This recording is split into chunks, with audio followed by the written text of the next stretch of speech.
All right, everyone. It is a new Q&A day. We're going to be getting into some fun things here. So we've got some other questions that we have been given in our Mighty Networks community. Is there a difference in turkey bacon versus regular bacon? I know there's a calorie difference, but is it any better for you? Beth, do you want to take that one for this? Um, I hate turkey bacon. Turkey It's bacon it's is unholy. it's imposter bacon.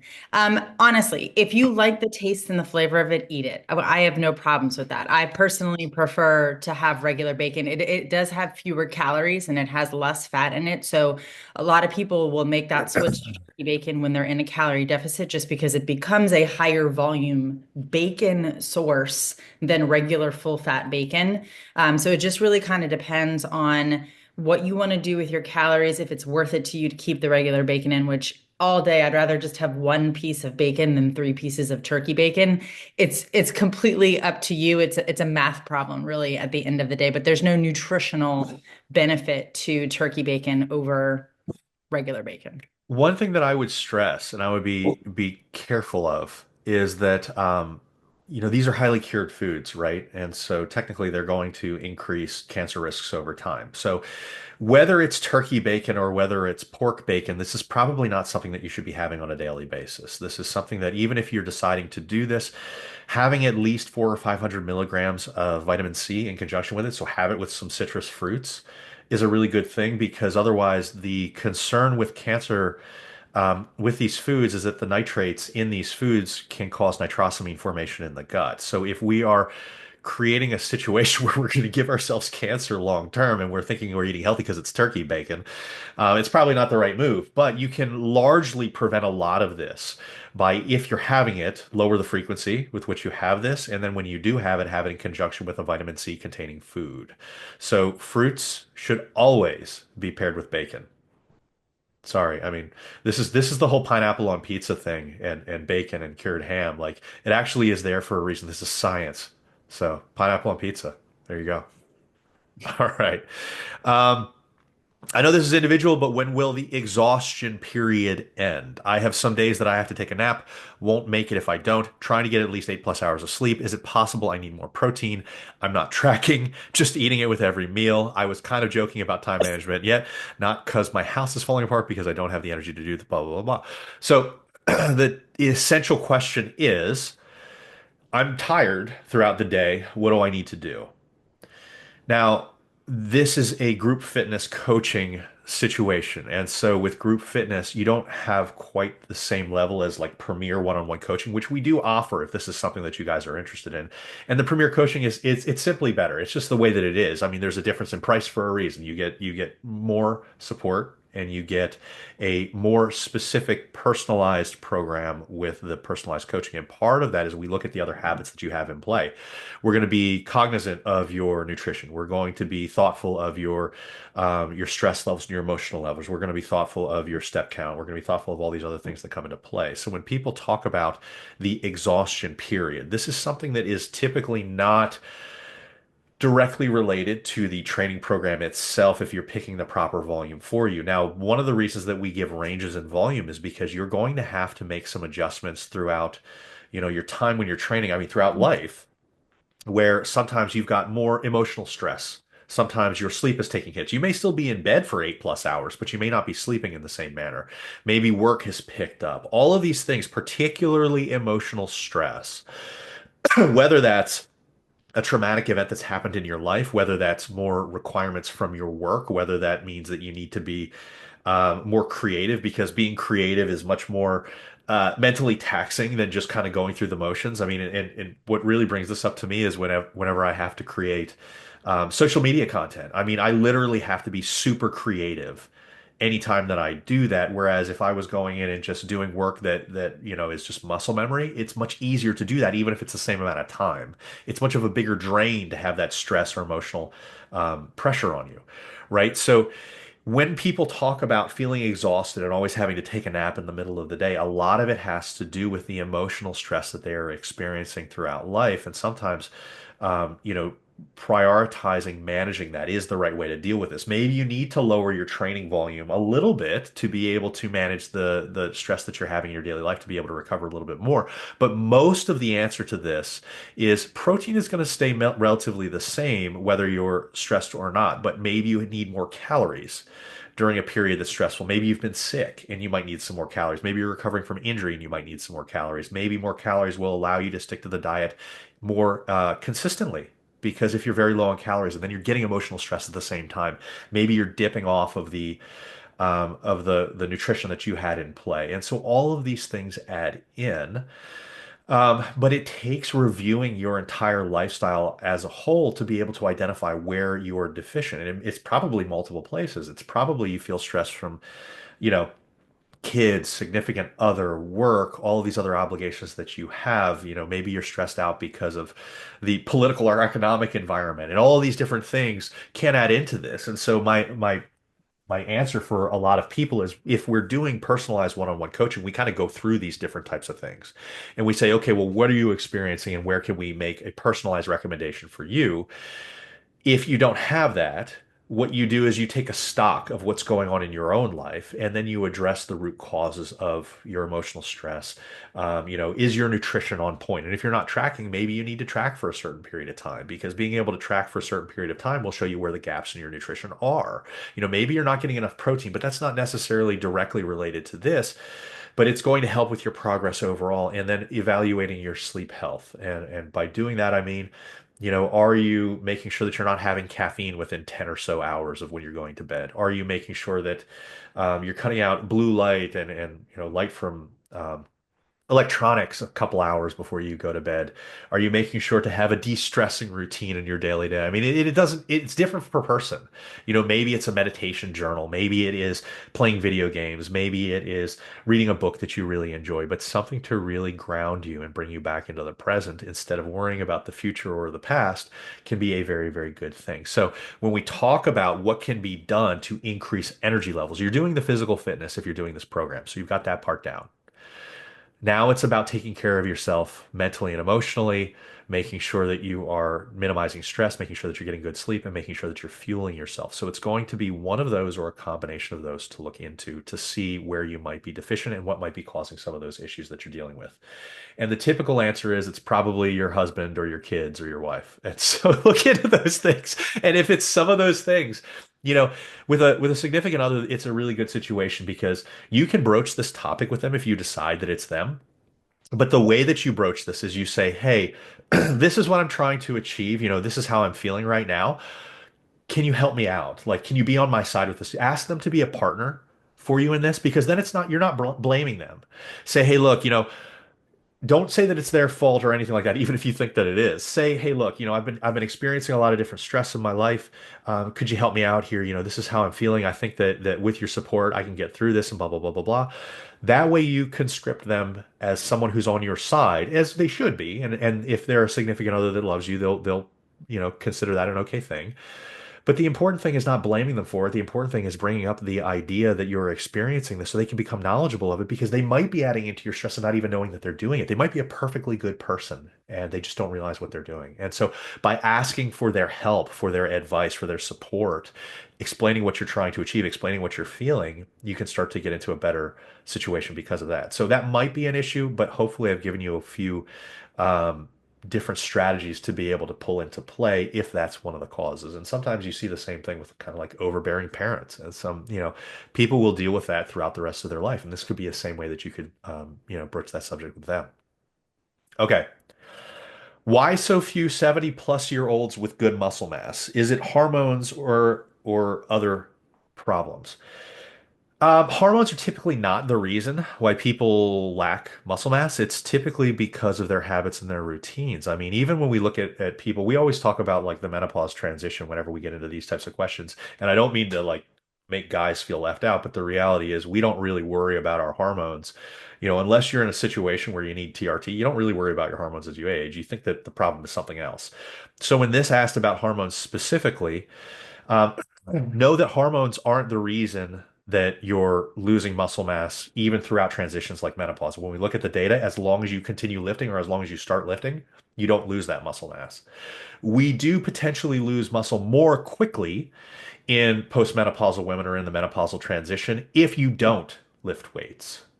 So there's a negative, but that doesn't mean that it is dooming you. And so whether you're a male or a female, why don't we see good muscled people in older years? Well, we don't see good muscled people in older years because for the generations that are 60 and 70 plus, when you were growing up, was it told to you that it was important to be lifting weights? No, pretty much most of the generations that are older, even in my generation where it started to shift, most of the generations that are older, lifting weights was kind of a weird thing. It was like, okay, well, you're not good enough to play basketball, so you're going to go lift weights. And so these generations didn't value lifting weights and the benefits that lean muscle can have. And unfortunately, it was to their detriment. Now, people in this group are smarter. You guys have figured out that it's an extremely important thing. So you don't have to be a statistic. If you keep doing this, if you are sleeping correctly, if you're doing proper nutrition, you're getting your protein higher, you're making sure that you're not tanking your calories, you're going to prevent all of these problems. And so I would tell you, don't worry about this, the large amount of people that are 70 plus that don't have muscle mass, because you're not going to be one of them. And so as long as you continue training, as long as you push it through these periods, you're going to end up being just fine. You're doing what needs to be done. Rest assured that the process and the plan will work as long as you start to do these types of things and continue to do these types of things. But you're not going to be one of those statistics. That's something that is for a different group. And the reason that we see it is because the proper ways to be healthy were never valued. And so, unfortunately, people are trying to play catch up. Now, we might see it in my generation and younger. I mean, I'm in my mid 40s now. We might see it in my generation and younger because, unfortunately, with the rise of things like Wegovy and Ozempic, we're going to see probably significant sarcopenia and osteoporosis rates increase within the next 10 or 20 years. These drugs don't cause directly a loss of lean muscle or bone health, but the way that people are using them is going to cause a massive loss of lean muscle and bone health. So we may actually see even worse outcomes for older individuals than what we've seen in the past because of things like Ozempic and Wegovy. And I think I've talked about this a little bit before, but just to reiterate for people that are seeing this for the first time, technically, these GLP-1 agonists are a little bit muscle protective, but the problem is they work by creating a calorie deficit because you just don't eat. It cuts your appetite.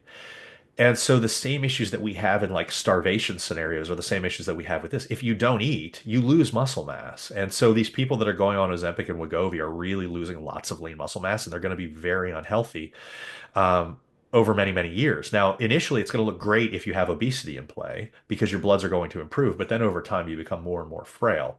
And so these drugs are being abused, and it's similar to the opioid crisis. Like opioid drugs can be used very, very well to prevent pain, but if you overuse them, they cause problems. And Wegovy and Ozempic are being overused. They're being used as a vanity drug. And so we're going to see these problems. So this muscle mass issue is going to be a problem. And I want to point this out because I know that a lot of people, probably even in this group, are thinking about taking it. That's not a problem if you have the right outlook on working the habits and routines, building the habits and routines that are necessary to keep you healthy. This is again one of the big things that we talk about in our one-on-one coaching and that we personalize to people is that you need to set these habits and routines up long term because they're going to be something that is very important for you to be healthy, years down the road. It's great that you're losing the weight now if you're on those drugs, but it could set you up for being unhealthy if you don't look out for some of the pitfalls that you might find here. Okay. How do you prevent muscle loss in a cut? Is preventing muscle loss a myth? No, it's not a myth. You can prevent muscle loss, at least to a large extent, in a cut.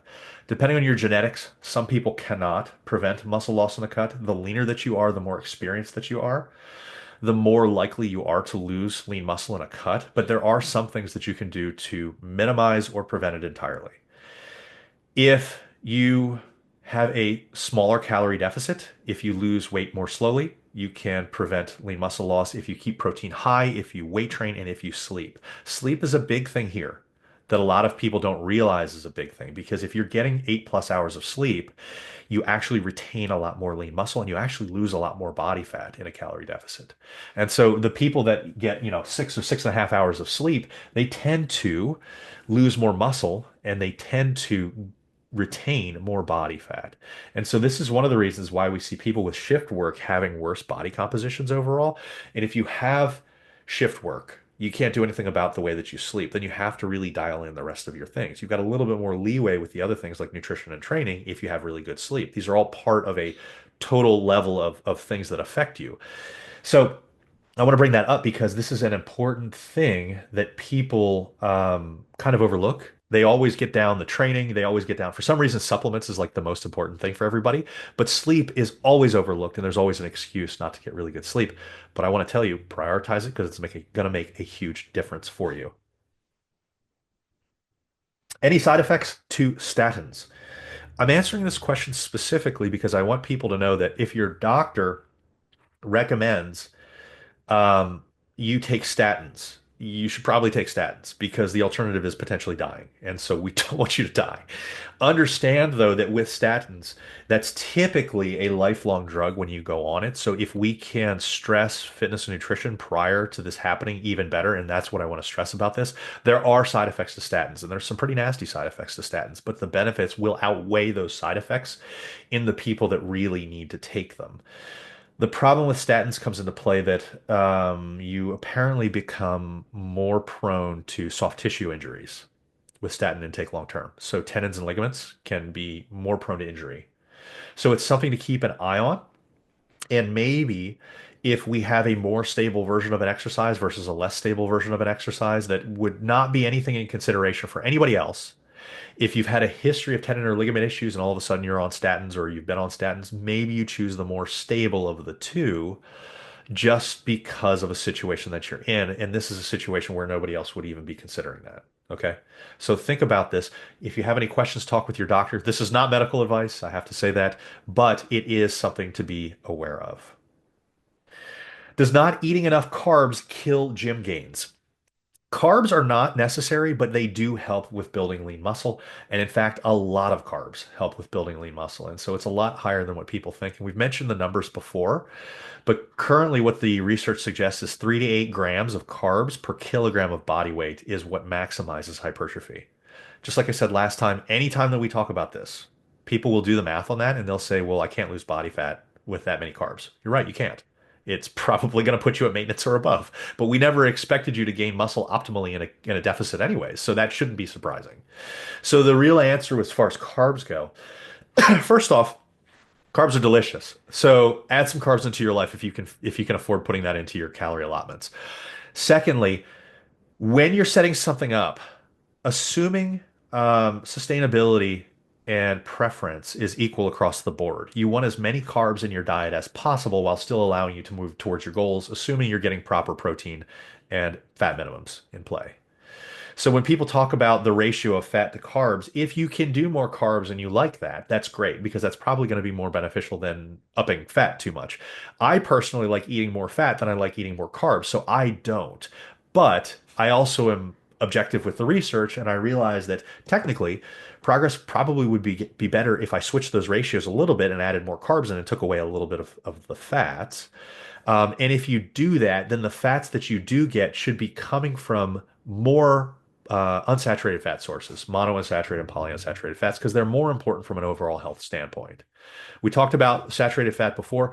I'm not anti-saturated fat, but the reality is that the research is pretty clear that there are health benefits to poly and monounsaturated fats.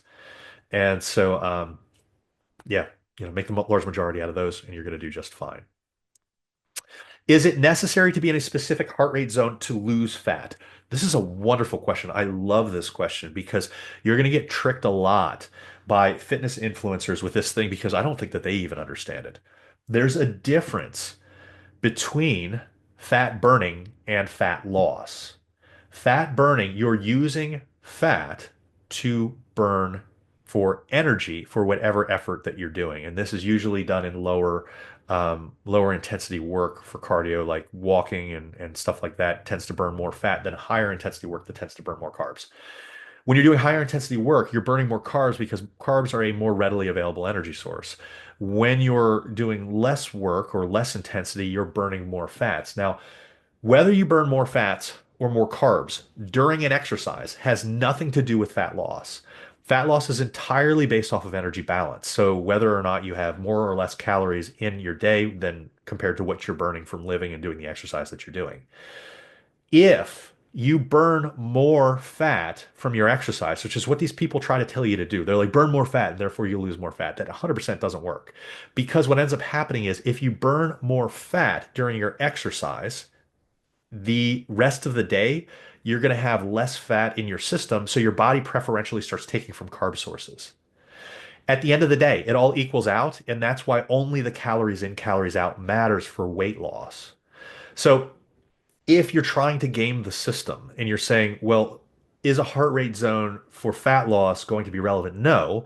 The answer is what burns more calories by the time that you're done that effort. That's what you should do if fat loss is your goal, because that's the only thing that matters, because your body will adjust to what you burned and then burn what it has excess of later. That's just the way that your body works, and you cannot change that. You can't control it. So your body is going to make adjustments that will alter the fat loss equation, and that's why, if you look at any research, and if people are really interested in seeing this, just let me know. If you look at any research that varies the fat and carb ratios, as long as you keep protein and calories the same, there's no difference in fat loss ever. And it is very clear that this is true at this point. And so this is one of the big things that disproves that carbohydrate insulin theory. But yeah, I mean, there's no difference in this type of stuff because it just doesn't seem to matter. Colostrum, thoughts on it as a supplement?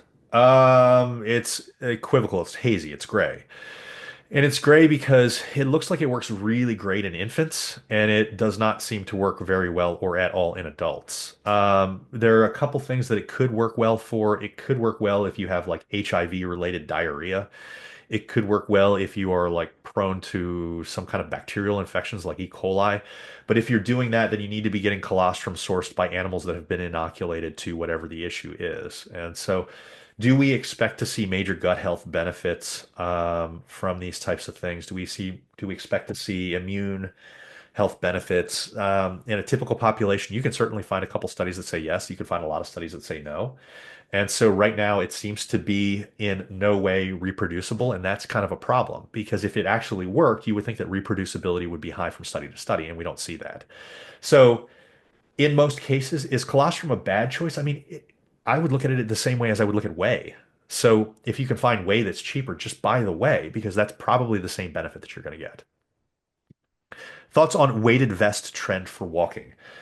I don't push it. There's a lot of reasons that people suggest doing this type of thing. The problem is, and I think that we covered this a little bit before in one of the questions in the Mighty Networks community, for fat loss, the studies that are showing benefits to fat loss, I think that there are, but the problem is the protocols are just completely impractical.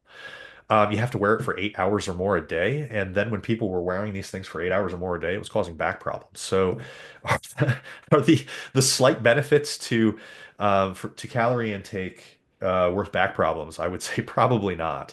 And then people will bring up the question of like, okay, osteoporosis. And so they'll throw these weight vests on like their grandmother and they're like, good luck. And like, this is again a woman in a population that has never lifted before. And now you're going to be like weighing down joints that are probably like bird frail. It's probably not the best idea. A progressive weight training routine will give you all of the benefits that a weight vest is purported to give you in less time with far more benefits. Because you're going to be working the musculature much more effectively with a weight training routine, and then you don't have to worry about the weight vest. If it motivates her and she wants to wear it, I mean, it's still hard for me to say yes because I'm a little bit worried about a person in that population. That the people that are reaching for this are also the ones that are probably most prone to like back pain. So it probably makes more sense to have a progressive weight training routine, build that up there in a smart way, and then move on with your life because there's so much more benefits to weight training than there is to just wearing a weight vest. And then people will bring up, okay, well, what happens with people that do like ruck runs, for like military and stuff like that. I mean, that's great if you want to get better at a ruck run. Specificity of training, do that, knock yourself out. It's great. How good a protein source are beans, lentils, chickpeas, and similar? They are absolutely shit protein sources. They're terrible. They're terrible protein sources because they have far more carbs than they do protein. And so it's like eating peanut butter and thinking that that's a really good protein source. You're getting tons and tons of calories. That is not protein. It is a carb source. that has a little bit of protein in it. The reason that you hear it as a protein source is because vegan protein options are so minimal that they're just kind of grasping for whatever they can. And so, unfortunately, that's the way that it is. Nothing against veganism. If you're vegan, it's perfectly fine, particularly if it's for moral reasons. It's not healthier, but if you like it for moral reasons, that's a great reason to do it. But we also have to be honest about what these sources are, and it's a shit protein source. So if you're a vegan, I mean, you're going to want to be leaning towards something like a soy isolate protein, seitan, some of those other ones that are actually good protein sources. There are some, but they're very minimal in a vegan diet. How important is K2 with D3? I mean, I'm a big fan of D3 in in populations where people don't get sun exposure very often. I think that you should be taking it. I can't give you a number to take because this is one of those things that it's not really standardized, and it depends on how well you synthesize. It depends on how much skin you expose when you go outside. It depends on how long. It depends on how close to the equator you are. And so if you want a recommendation for D3, you have to get a test from your doctor, and your doctor has to give you a recommendation. It's the only way to figure it out. K2 with it is good, really good, actually. And a variety of Ks can be a very beneficial thing. In our resources section, there's a supplement area. You can get a code, the DR Bacon code. You can go to Legion Athletics and you can get a supplement that has K2 in it. We've got something like that that is actually very beneficial for you. Is it all right to eat 700 to 800 calories 6 days a week and then have a 10,000 calorie cheat day one day? Good Lord, don't do this. This is one, this is a massive eating disorder. So please do not completely tank your calories so you can like have a gluttonous day one day. I am not against having a little bit of calorie cycling. And we talked about this once before, but I really want to emphasize the 700 calories per day to a 10,000 calorie day is absolutely ridiculous. That's binge eating This is disorder. it's binge That's eating. binge It eating. is. It is binge eating, and it's a great way to like never gain any lean muscle Well, and I do have probably lose what experience you with have. this Okay. because when I was competing in figure, I followed something called the cycle diet, which is like this is from like Scott Abel, 20 Ooh.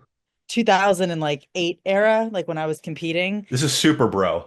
Yeah, it's extremely bro, but and it did actually cause disordered eating patterns in me after I did this. So the thought is you eat slightly, it's not 700 or 800 calories, but it's slightly sub maintenance calories during 6 days a week. So 6 days a week I was eating probably 12 or 1300 calories, which my maintenance is right around 2000. Um so that's a pretty steep deficit. And then on the seventh day, you eat literally whatever you want, whenever you want for the entire day. And then on Monday, you sort of restart the pattern. And I will tell you that it did get to a point where post show, it absolutely created the perfect environment for binge eating disorder. And I really struggled with that after a couple of bodybuilding shows for that reason. It's just restrict, restrict, restrict, restrict, binge, restrict, restrict, restrict, restrict, binge. That's all that is. It's just going to cause binge eating disorder. Do not do that.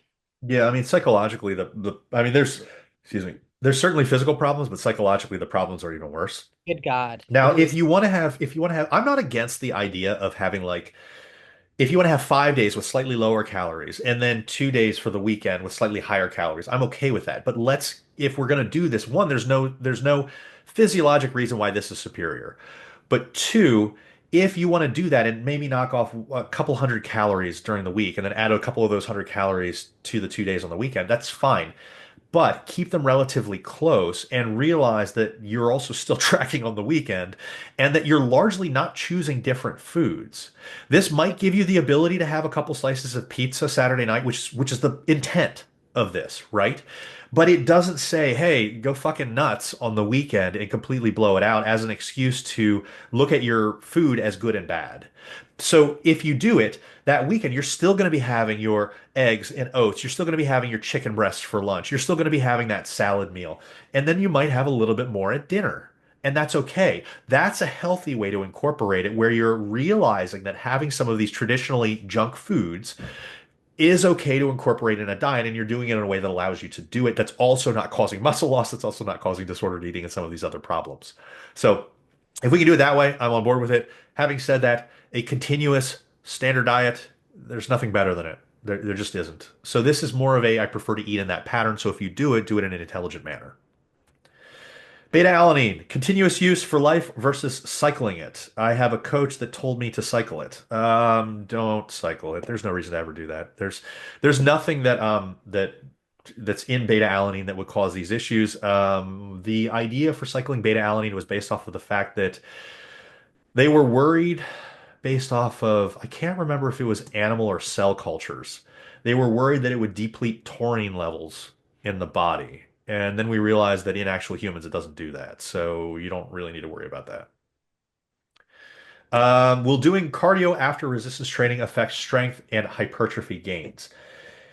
Okay, so I actually did a reel on this in on Instagram where I covered all the data for this. The answer is it kind of depends. It depends on what is the cardio that you're doing. It depends on how close it is to the training itself. Lower impact forms of cardio are going to affect it a lot less. Biking is going to affect it a lot less than running.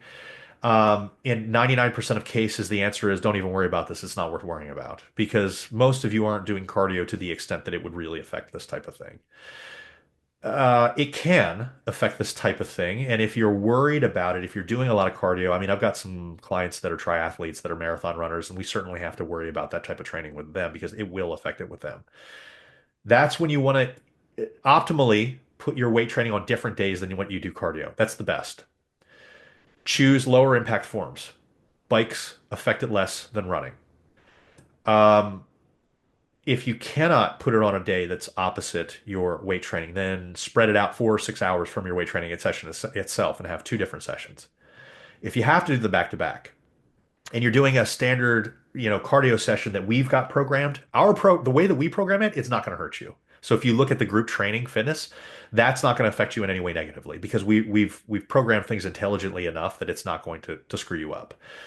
But if you are doing this, make sure that you're doing your weight training first, and then that second, if you're going to be doing them in the same day, because the focus of the group is to really give you some of the benefits of the strength training and the lean muscle building, because that's what's going to help with health and physique best overall. Now, if you want to get better at endurance type of training, you would prioritize that instead, and then you would use the weight trainings as a secondary thing in that case. RDA for fish oil. There is no RDA for fish oil. So what we want you to do is one, again, go to the resources section and go to the supplement section because fish oils on the market, 99% of them are absolute garbage. They don't dose them correctly. And if you're buying one that you would want to get a really good dosage with, you want to shoot for 2 to 5 grams of EPA plus DHA per day. I've given you a really good option that is actually in the product is the amount that they claim. And so I can speak to that. People have looked at that and they've tried to find alternatives that are cheaper. And I'm telling you, pretty much you're not going to find a better alternative that's cheaper in most cases. I know that Kirkland sells them that are cheaper, but they're also being sued for not meeting label claims right now. And so, do I really want to recommend Kirkland at this time? No, I don't. I know that it's cheaper per pill if you look at the dosages, but I'm hesitant to say that it actually meets label claims. So, if you want something that actually meets label claims and is still affordable, that's when you go to the resources section. You pick up Legion, the Legion Triton fish oil. You use the Dr. Bacon code, the DR Bacon code for money off and double points, and you move on with your life with something that'll actually work. Full body split for older guys. Um, it doesn't matter. There are a lot of variety of different splits that work. Full body splits can certainly work if programmed correctly. Upper lower splits can work if programmed correctly. Push pull splits can work if programmed correctly. Pretty much every split works if programmed correctly. Every traditional split that you've ever heard of can work if it's programmed correctly. So it just depends on how it's programmed. Is it okay to not progressive overload for a month? Um, is it okay? Sure. Is it smart? I mean, I wouldn't say that it's smart unless you have like an injury in play for whatever that muscle is, but then you would only be making that adjustment for whatever that muscle is. If you've got something going on in your life that's really throwing you off, and the best that you can do is just kind of maintain. That's perfectly fine too. But if you've got like a period that there's no, extenuating circumstance, you should always be working for progressive overload because that's the entire idea of really pushing yourself in the gym. And one of the big things that we really talk about is that intensity level and keeping that intensity level high. And so, um, you always want to be working for progressive overload. Now, that doesn't mean that every week you're going to be going up in weights or you're going to be going up in sets or whatever it is. It means you're trying to. And as long as you're trying to, that's when you're actually using the volitional effort to really make it work for you. And it's the volitional effort, it's the intent to do it, to really push yourself, that will teach you the habits that you need to actually succeed long term. And I get concerned when people say, "Oh, my only goal is to maintain." It's like, well, screw that. Bank as much, if you're not on steroids, bank as much lean muscle as you possibly can now because it's only going to help you later in life. It's only going to make your bones stronger. It's only going to make you live longer. It's only going to make the quality of the time that you live better. So, should we not push for progressive overload? No, fuck that. Push for progressive overload. That's what you should be doing. It doesn't always happen, but you're always trying to make it happen, and that's what's important. And it's fun. You should want to get better. It's a lot of fun to get in there and lift heavy weights. Um, is there a benefit to consuming 40 grams of fiber a day versus 20? Technically, yes, but with the caveat of probably not smart to go all the way up to 40 grams of fiber if you've been getting no fiber. You should probably titrate up, otherwise you're going to crap yourself. You're going to have really bad GI distress, and that's probably not going to be something that you want. There have been shown to be benefits of fiber, increasing benefits as a dose-dependent response to fiber, going up to like 65 grams per day. Now, 65 grams of fiber per day is a lot of fiber. But we see benefits to gut health and to things like cancer prevention and all that stuff up to some of these dosages. So if you're going to be upping your fiber, particularly if you're in a cut and you want some satiety, I think it can be a great thing. Just do it stepwise because if you try to do it all at once, you're going to regret it and you're going to say, "Oh, my body is doesn't agree with fiber." Or you're gonna get that idea that maybe you're like gluten intolerant or something like that. People do this all the time. They'll all of a sudden like up these levels and they'll be eating like more wheat and whole grains and stuff like that. And they're like, "Oh, I'm gluten intolerant. That's why I can't eat it." It's like, no, it's because you just started taking in 30 more grams of fiber than what you're used to, and that would wreck anybody. And so just be smart about it, and you should feel fine. I feel bloated on 1 gram per pound of body weight of protein. Any tips? Beth, you've got some ideas about bloating. What are your thoughts? I'm convinced that this whole like I don't know who started this bloating thing. It's really just not real. I think women in particular see a little bit of like water retention, if that's even what you want to call it, and say that they're bloated. When somebody tells me that they're bloated, I always ask them to send me a picture because I don't know if anybody has actually ever seen what true bloating looks and feels like. So, actual bloating, you look 8 to 9 months fully pregnant and your belly is physically hard to the touch. I have had approximately 0 instances where somebody who has said that they're bloated sends me a picture and are bloated. They look literally perfectly normal. And there's some stigma that, like, if you don't look the same way when you go to bed that you did in the morning, that you're bloated. Like, Yeah, you're no, not. you're not You're bloated. deplete. You're depleted in the morning. Yeah, like I just That's I what you think look like in the afternoon, yeah, unfortunately. like I think these like normal fluctuations of water retention that we have during the course of the day, people consider that to be bloating, and it's not. It's just the normal functioning of your body. As soon as you put glycogen into your body in the morning with your breakfast or your lunch or whenever it is that you're eating carbohydrates and you're drinking water, when you have glycogen and you have water, glycogen acts as a sponge, right? So think of it as your nasty kitchen sponge in your sink. And what happens when you fill that with water? It becomes saturated with water, it gets bigger, it grows in size. That's normal.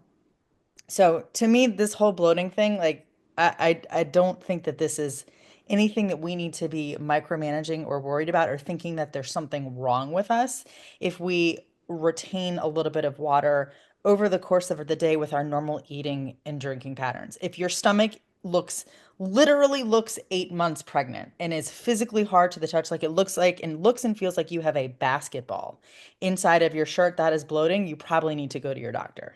Otherwise, you probably just need to drink a little bit more water regularly, because I can tell you that most people don't drink enough water. No.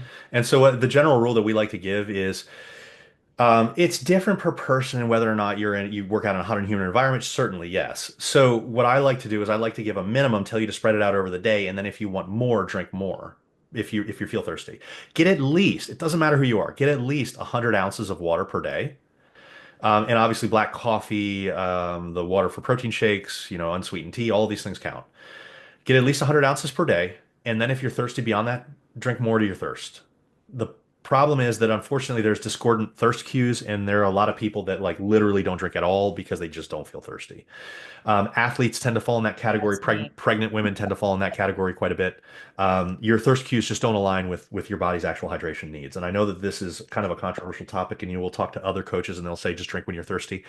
They can say that. I don't agree with it. And I don't agree Yeah. with it because we've tracked our water intakes with like our clients for many years, and it's bad, Yeah, there's some like people who drink really like bad. 20 ounces a day, and I'm Yeah, like, there's no way that 20 ounces is sufficient for optimal health in a yeah. person. And it's I just mean, I will say I am one of those people who, I mean, Alan calls me a cactus because I literally do not ever thirst. I think the only time that I actually ever get thirsty is if I've gone like the whole day without drinking, which I do quite a bit. And if I've worked out and been perspiring, I will get to the end of the day and literally pound a liter of water in one sitting. But I just don't get thirsty for whatever reason. So I have to actively make an effort to get adequate water intake during the day. So I completely agree with Alan that the whole just drink when you're thirsty. I don't agree with that because I am one of those people who will never get thirsty. I will never drink any water. yeah, and it's really funny when people are like, "Oh, only very few people have discordant thirst cues." I'm like, "Well, then we got every one of them as clients." Yeah. It's amazing. Like it doesn't align with our experience, and so Yeah. I can't get on with that recommendation that some people have, and maybe they have that recommendation because they're researchers and they actually haven't worked with clients, and so Yeah. that's why we say what we say. Who would win in a fight, our Lord and Savior Dr. Bacon or the Hulk? The Hulk. I love you, baby, but I gotta be realistic about this. Cause cause of menopause belly, the increased girth. Your so when hormones change in the perimenopause period, you're much more likely to gain adipose tissue centrally. You're much more likely to gain body fat in your stomach area. It's not the cause of body fat gain. Cause of body fat gain is the same as it ever was. It's menopause does not cause you to gain body fat. It changes where you gain the body fat. And there's a lot of researchers out there right now that are essentially misinterpreting the data on this. They're telling you that it's causing weight gain. It absolutely does not. And all the studies literally point towards this. But the experience certainly changes. So you will certainly gain more central body fat if you're in a calorie surplus. You will certainly gain more central body fat. And so this causes the perception in women that I'm gaining more fat. Well, yeah, because you're not gaining it in your butt and your thighs like you used to. You're gaining it in your stomach, and this is a completely new experience for you, and it's scary as shit, and it certainly is. But it's because you're eating too much, moving too little, and it's very crass to say eat less, move more. But at the base, that is the answer. And so if we know that the calorie balance is what's driving this, and we know that our experience is valid because it is happening in our stomach more than it ever happened before, and so you are experiencing something very real. Being told that you're just gaining body fat because of menopause is not helpful. Being told that you're gaining body fat because of the influence that menopause has on your energy levels, on, your sleep, the way that you stick to a nutrition and training program. If you know these things, you can make moves to adjust for that and get by it. So the experience of menopause belly is true. The reasoning for it is wrong. Yeah, I mean, if that were the case, anybody who goes on estrogen, like if their central adiposity was related to strictly low estrogen, it would be mitigated and would go away when you get on estrogen, and we don't see that. No. It only goes away when you get into a calorie deficit, and hormone replacement therapy can help with that because it helps with the night sweats, the hot flashes, the things that keep you up at night, that Yep. prevent you from sleeping, that prevent you from working out hard, that prevent you from moving more, that really help with your hunger drive and your cravings and all that type of stuff. So we've talked about this, I feel like ad nauseum. Poor Alan gets hit with this all the time, but it's a calories thing. And yes, low estrogen is usually the driver for this, but it's because of what estrogen causes, not that it actually causes you to gain weight outside of a calorie deficit. Okay. Should it be quick to gain back muscle lost on a cut once you're at maintenance or above? So muscle memory is a very real thing. The problem for most people is that they don't value maintenance levels of calorie or above enough. And so if you're spending more than half, if you're not obese, if you're obese, this is fine. But if you're not obese and you're spending more than half of the year below maintenance, you're probably doing something wrong because it takes so long to build lean muscle in comparison to lose body fat. Losing body fat is super fast in comparison. It doesn't feel like it's fast because it feels like a struggle, but you can see changes in body fat in like weeks. You're not going to see changes in muscle in weeks. And I think that we can all kind of agree on that for anybody that's outside of the beginner period. So, you will gain it back more quickly, but I stressed you are probably going to want to maintain or bulk longer than what you hope that you should because that's probably best for overall health and lean muscle levels. Mhm. According to InBody, I lost 6 pounds of muscle doing a cut, but my lifts progressed just fine. Don't get an InBody; they don't work. That's the full answer. There is that the InBody doesn't work. Those scales that you stand on, they don't work. It's called bioelectrical impedance analysis, and they do a really wonderful thing where they tell you that they've got a 1% margin of error, but that's only if you test 100,000 people. For an individual, it's got an 8% margin of error in both directions, so a 16% spread. So you could be 20%, it could tell you you're 28%. So if it says that, it's got no idea if you've lost 6 pounds of fat because it's not a standardized error either. It's going to be different every time. So you can't even use it as a relative measure. Um, let's see. One last question, and then we have to get going, unfortunately. Sorry, guys. We'll cut it about 5 minutes or so early, but I think that we've gotten through a lot of really helpful things here. I get dizzy spells when standing up. Is this something that I should get checked out? I have a pretty low resting heart rate. When you get dizzy spells on changing position, it's called orthostatic hypotension. On the surface, there's not anything necessarily wrong with this. People that are smaller, people that are highly endurance trained, people that are on heart medication drugs are going to be more prone to this. If you're on a heart medication drug and you're very prone to this, it might mean that you have too much of that drug in your system. And so that would be a conversation with your doctor. Certainly, the answer to any of these is if you've got concerns, speak with your doctor. However, having said that, most of the time, in situations like this, your doctor will look at it and just say, oh, you've got orthostatic hypotension. You're fine. Just whenever you're laying down or getting up, make sure that you're doing it slowly rather than quickly because your blood pressure could drop and you could get dizzy and potentially even black out for a second. And that's not great when you're standing up. So, in most cases, don't worry about this. However, mention it to your doctor, get some information because maybe it's specific to something you've got going on. But don't lose sleep over it because there's a very large chance that it is not problematic at all. I mean, I think that we've all had those situations where we pop up from the ground a little bit too quickly and we get a little bit lightheaded. That's The only orthostatic hypotension. the only thing I will say to this is if it's happening a lot, and I think you said the person had really low resting heart rate, right? They Yeah. might want to think about asking their doctor about POTS. Yeah. Um, so POTS is something I've actually seen quite a bit of in my female clients. It stands for postural orthostatic tachycardia syndrome. And actually, usually these folks will benefit from something like a high salt supplement. So, and they usually get diagnosed with this after they've had multiple episodes, like repeated episodes of this. So, if it's a one-off, like Alan said, I wouldn't worry about it. But if this is something that is happening quite a bit, you do need to get into your doctor to get a cardiac workup because it could be something else. This is actually something that we address not subconsciously, but inadvertently in our personalized one-on-one coaching because we actually talk about seasoning your foods because salt is really important. I mean, this is a good segue into that part of the conversation. Salt is Yeah. really important for an athlete. Now, obviously, the average American diet gets too much salt, but when we talk with fitness people can think, okay, well, salt's a bad thing, and therefore I'm not going to season my food and that kind of stuff. Please season your food. Um, you know, to your desire if you're eating whole minimally processed foods, lightly season your food. If you're in a very deep cut, something like light salts, LITE, can be a very beneficial thing because they have potassium as well that people tend to miss when they're in deeper cuts. But yeah, make sure that you're not ditching out on sodium completely because one, it makes food taste better, and two, it's actually good for you as an athletic individual. So these are important things. We had one more question that was actually just put in as we were sitting here. I'm 5'3" and 60 kilograms. I was told my ideal weight is 50 to 55 kilograms. I feel great on the program and I love how my body is shaping up, but I'm always wondering if I need to be at the 50 to 55 kilogram range. No, you don't. And the reason that you don't is because typically these weight numbers are based off of people that don't work out.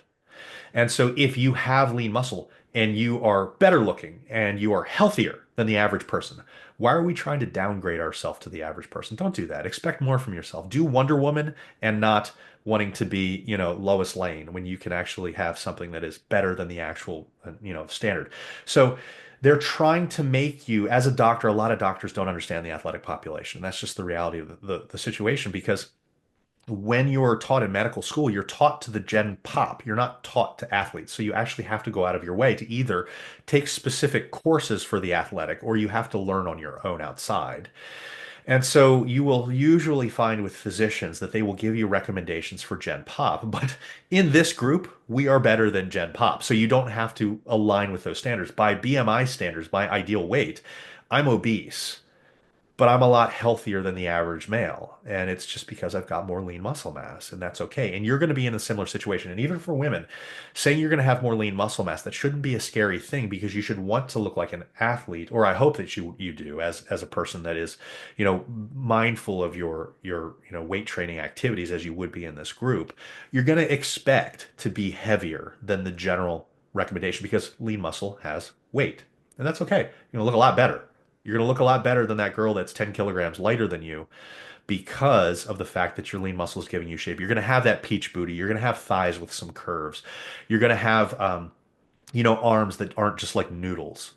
And that's okay. That's the way that this is. So please do not, listen to your doctor. But if your doctor is telling you, I really need you to lose weight and you're happy with how your body is shaping up and you're happy with how you're performing, I can't say ignore your doctor's recommendations because I don't know your exact situation, but I can say maybe it makes sense to get a second opinion from a doctor that works with athletes.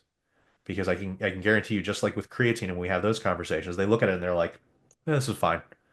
And you move on with life. And then you don't feel pressured into doing something that is technically against your health. So, she says that she's not counting calories, but she's eating clean and things are moving exactly where she wants them to move, and all these different things. And yeah, I mean, she says that Sounds like a fitting probe. Don't fix it. yeah, she says that she remembered that I mentioned that you can't cut fat and build muscle at the same time. That's not what I said. I said that you can. It is very slow for people that are outside of four situations. It works quickly for people that are brand new to training, that are obese, that are coming back from a long layoff, and that are on steroids. For everybody else, it's very slow. Can you do it? Yes, you can. And so if you're moving in the right direction, you're moving in a rate that you enjoy, you're liking how you look, you're liking how you feel. Like Beth said, don't mess with what's working. Don't mess with what's not broken. And particularly if you're saying, yeah, I'm feeling better and I'm seeing progress over time, ignore your doctor. What you're doing is working. And so again, no, don't ignore your doctor. But this is one of those things that, like, again, you get a second opinion from a doctor that lifts because usually when this is being recommended, it's by somebody that doesn't really understand what you're going through. And your doctor might be a perfectly great doctor in every other situation. And if you're sick, maybe they help you out a lot, but maybe they don't understand the athletic population, and that's pretty common. Okay, guys, we got to get out of here.